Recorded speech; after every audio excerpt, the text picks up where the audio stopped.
So hi friends, today we will discuss about the auditory pathway.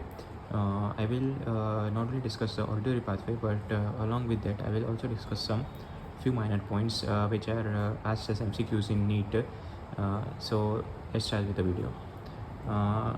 The auditory pathway starts from the cochlea, from where the cochlear nerve arises. Cochlear nerve is nothing but the central process of the spiral ganglion nucleus. The peripheral process goes to the organ of corti, and the central process of the spiral nucleus, or also called as spiral ganglion, forms the cochlear nerve. Okay, then the cochlear nerve enters the brainstem at the pontomedullary junction. This is pontomedullary junction. As you can see, it terminates into the ventral and dorsal cochlear nuclei. After terminating into the ventral and dorsal nuclei, there are some fibers which are exchanged between the ventral nuclei. The importance of this I will explain now.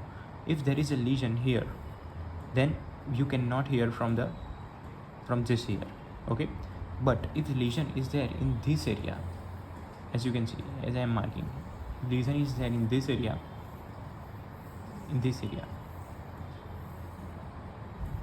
then as the fibers are exchanged between the two, then impulse from this ear can travel to this side, and hence there is no deafness in this ear.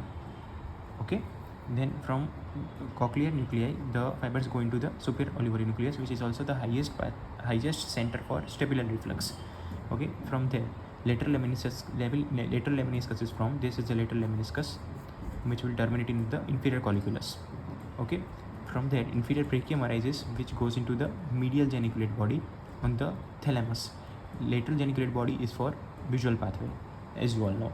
From there arises the cortical radiation, which terminates into the temporal lobe, preferably superior temporal gyrus, area number 41 and 42, which is also called as Heschel gyrus.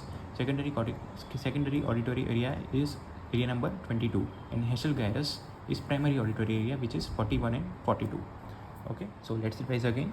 Spiral ganglion, its central process forms the auditory nerve, also called as cochlear nerve, which terminates in the cochlear nucleus, then goes into the superior olivary nucleus, then forms the lateral lemniscus, then terminates in the inferior colliculus in the midbrain, then goes into the inferior brachium, forms the inferior brachium, then terminates into the medial geniculate body on the thalamus, then forms the cortical radiation, and finally they terminate in the superior temporal gyrus in the Heschel gyrus, also called as Heschel gyrus, area number 41 and 42. In this context, I also want to discuss about the waves of the BERA. So first and second, there is wave 1 and wave 2 will come because of the cochlear nerve, which is this, comes because of the cochlear nerve, wave number 1 and 2. Wave number 3 comes because of the cochlear nucleus. Okay, wave number 4 comes because of the superior olivary nucleus. Wave number 5 comes because of the lateral lemniscus. Wave number 6 and 7 will come because of the inferior colliculus. And now, which is the largest wave, as you all know, is the wave number 5, wave of lateral lemniscus, which is the most reliable wave. They are wave number 1, wave number 1, wave number 3, and wave number 5, which are the waves which are present since birth, it is also wave number 1, wave number 3, and wave number 5. Thank you.